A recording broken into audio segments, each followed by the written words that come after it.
This is one of the new South Africa's most glaring examples of economic apartheid. World-class public transport inaccessible to the average South African.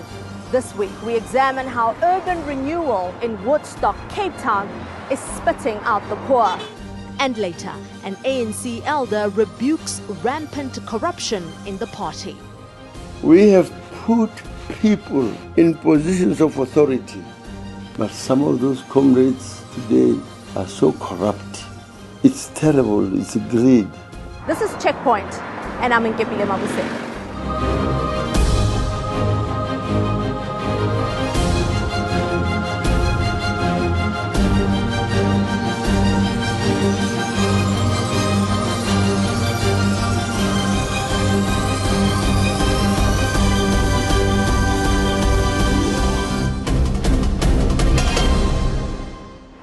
Apartheid, it was the color of your skin that determined where you live. Today, growing inequality is driving a solid wedge between the haves and the have-nots. Here in Alexandra Township, residents hear and see the fastest train in Africa, yet most cannot afford a ride. In the Western Cape, those born and raised in Woodstock, Cape Town, can no longer afford to live there. Producer Johan Abrams and cameraman Adil Cook bring you The Last Supper in Gympie Street.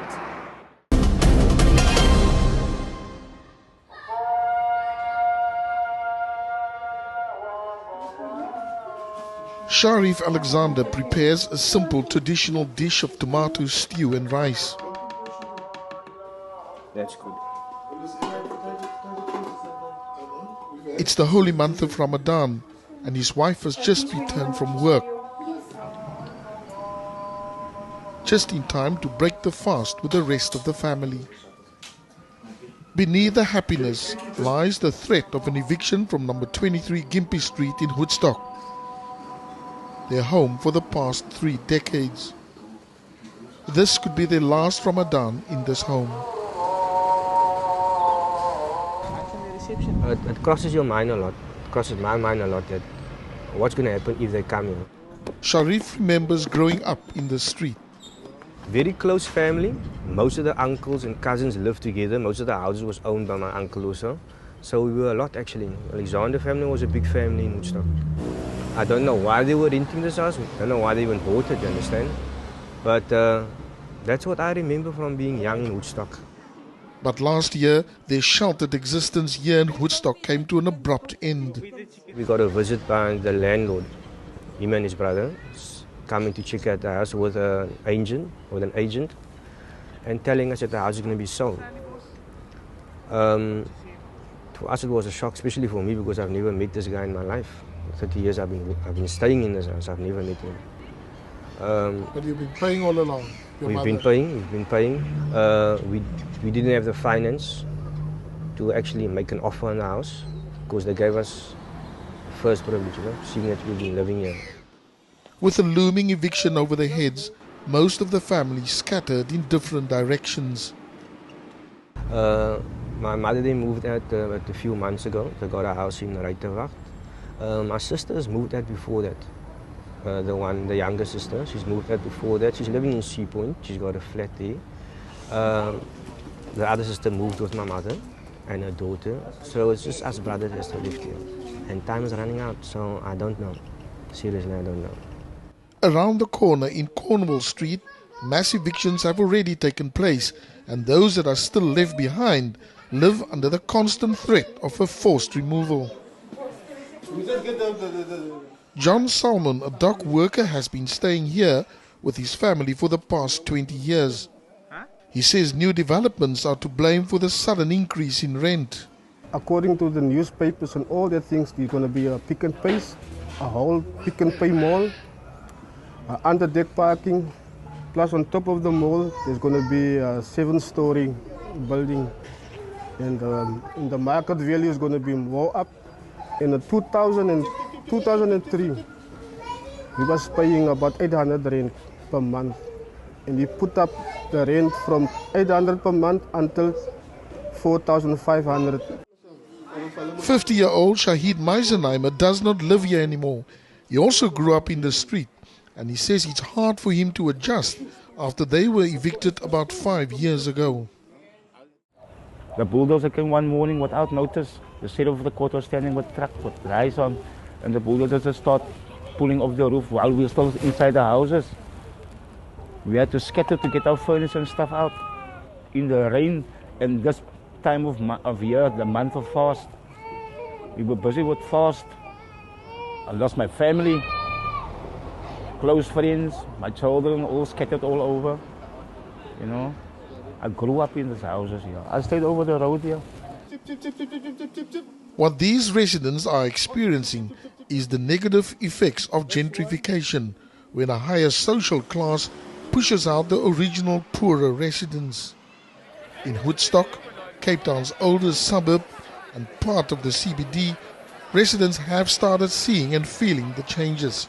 What we've really started to see is a very pointed example of gentrification from a physical form, looking again at the kinds of shops, the kinds of restaurants and the kinds of developments that are taking place in Woodstock. Major logistical hub. The city of Cape Town, on the other hand, believes this is just part and parcel of city growth and evolution. Woodstock at the moment is improving for a number of reasons. It's very close to the CBD. It is a very beautiful part of Cape Town. We have a lot of buildings which, although they might not be in the best physical state, have a lot of heritage value. And people are recognizing that Woodstock is a good place to be, and that's been happening slowly for a while. So it's a normal process. But some argue that the stories of trauma and displacement are reminiscent of the forced removals of 60,000 people from nearby District 6 during apartheid. It's not forced evictions with police and whatnot. They're very much more subtle market-based evictions, and the challenge here is that they don't make headlines, so oftentimes they go unnoticed.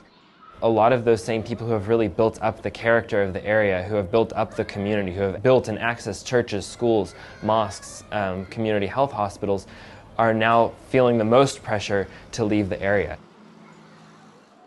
Punita Bennett of the District 6 Museum shares this view.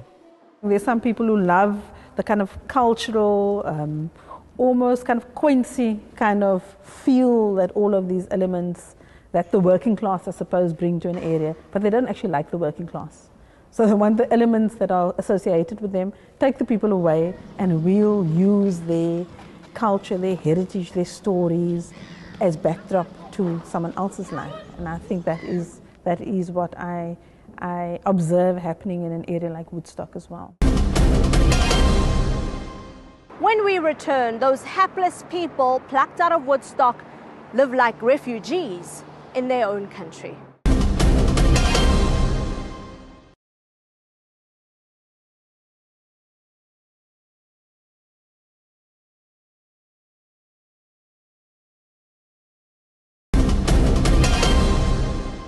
The City of Cape Town says it's working on providing alternative accommodation for its displaced citizens.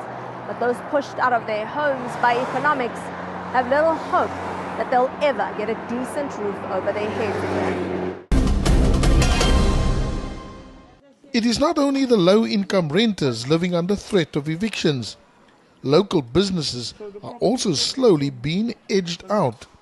Fadil Sali has been using this space as a car workshop for the past 12 years. The building recently changed ownership, and he was hopeful that he might be able to stay on.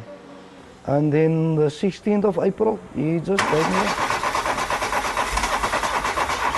gave me a letter that I had to vacate his premises. Time is clearly running out for Fadil. These builders are already busy with renovations. For now, I've looked around. I want to be in this area. This area has been good to me. It's been good for business. It's very central. My parts gets delivered. So for me, it's very central. Unfortunately, I have to move. Corner shops that have been here for generations are also disappearing, making way for more chic coffee shops, restaurants, boutiques and markets.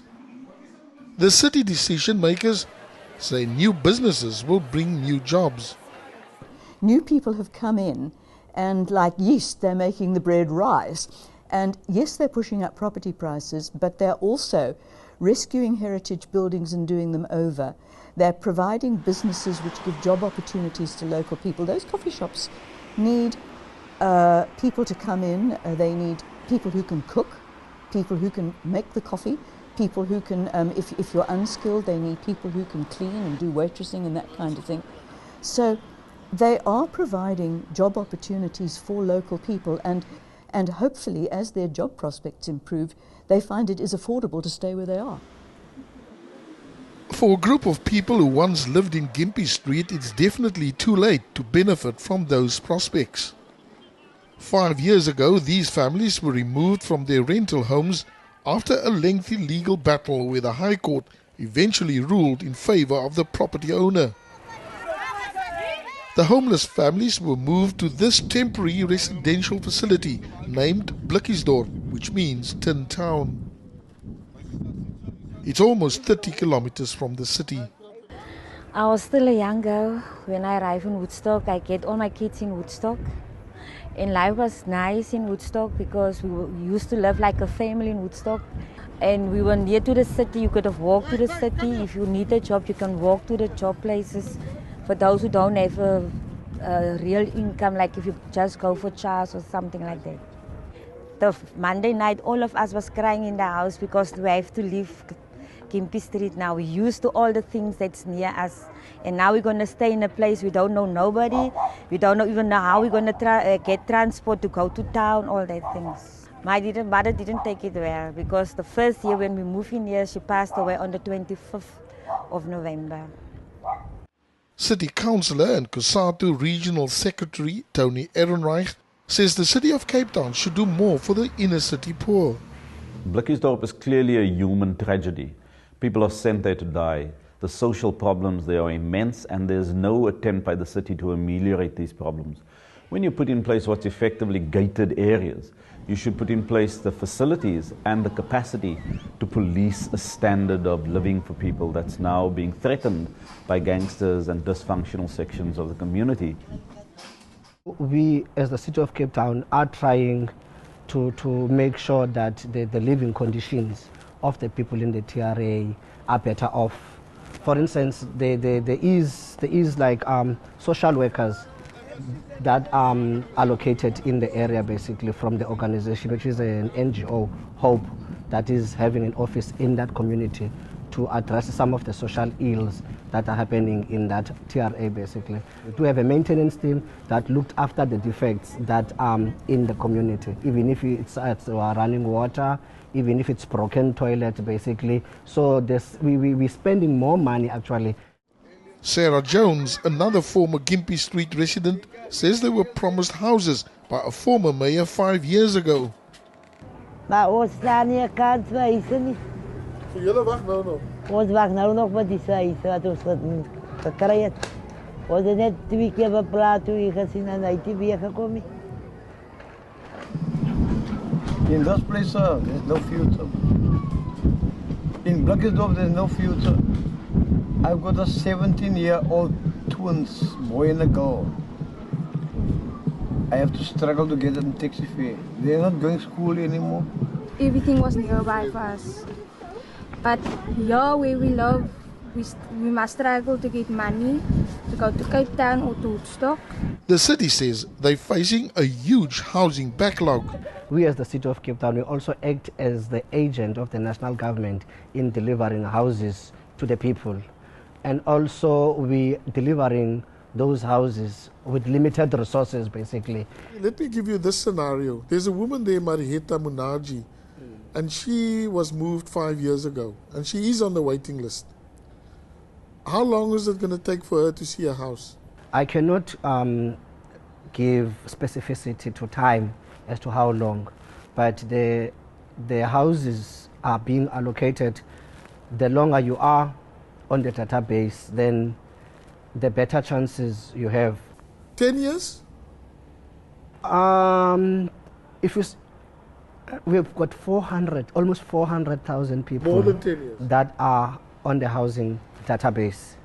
So for me to say 10 years from now, I don't think that really would be realistic. So Blikkiesdorp has become a dumping ground, like many other sectors of the cities also. And that's a dumping ground from people that have been moved out of areas where they were established communities. All they're doing is they're allowing gentrification, they're pushing poor people out of the city centres, and they have no regard for where people go. For the city to interfere in that is actually very difficult, because what you're doing is trying to manage the price of private property. And you can't tell people what prices to put on their properties. You know, if you've got a willing seller and a willing buyer, and they want to sell their properties at a certain price, that is going to happen. I think in particular the South African urban context, you can't use market forces as a justification for allowing things like that to happen. Alderman Walker says the city will provide low-income rental opportunities elsewhere in the CBD. Here is Wingfield. Her plan for Woodstock is to continue with the regeneration process, and that by creating jobs, some of the low-income residents will be able to stay. I think the people who live in Woodstock and who have the courage to seize the opportunities that are being offered there, with the new businesses that are coming in, the new opportunities there, I think that they are going to take their culture and grow it and help be part of a multicultural Woodstock, because that's what's attracting people there in the first place. One group of visual artists are determined to preserve this part of history through life-size portraits of people who were evicted from Woodstock. Tonight they're putting up this portrait of Marietta Munaji and her daughter. We plan to put this up in Gympie Street, possibly somewhere very visible to the new development, so that somewhere where they can see the image of this family. As those people were forcefully removed, we've kind of see it as a symbol of forcefully placing them back in the areas that they were removed from. I think we'll be left with a soulless city, a city that continues to be divided, and a city where people who live in ghettos cannot figure their way how to move beyond that. And I don't just mean geographically, although geographically is also very important. This is Mariette Munaji, and she lived over there. I think a lot of the people who live there now will stay and enjoy becoming part of that new middle class and watching their children becoming part of the upper middle class, because as the area comes up, it lifts up people with it because it offers opportunities. Woodstock will never be the same. They can upgrade it the way they want to. Upgrade it here, upgrade it there, upgrade it what. It will never be the same. Not the way I grew up. Never, ever.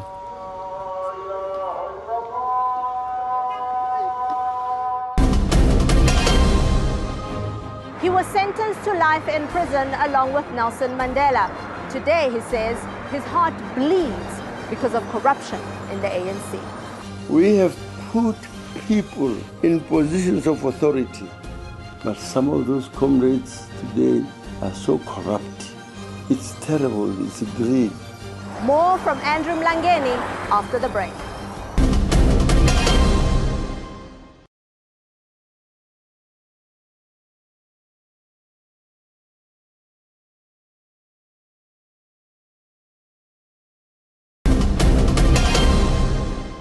Andrew Mlangeni turns 90 next year, June.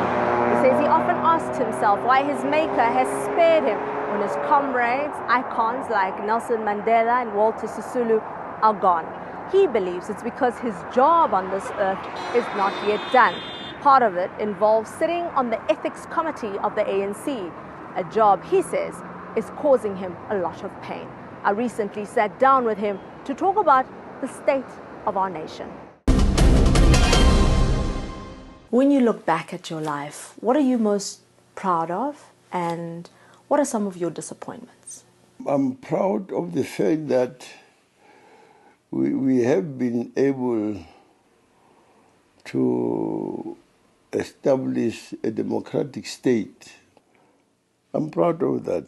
I'm terribly disappointed. My heart bleeds when I see terrible things happening in our country.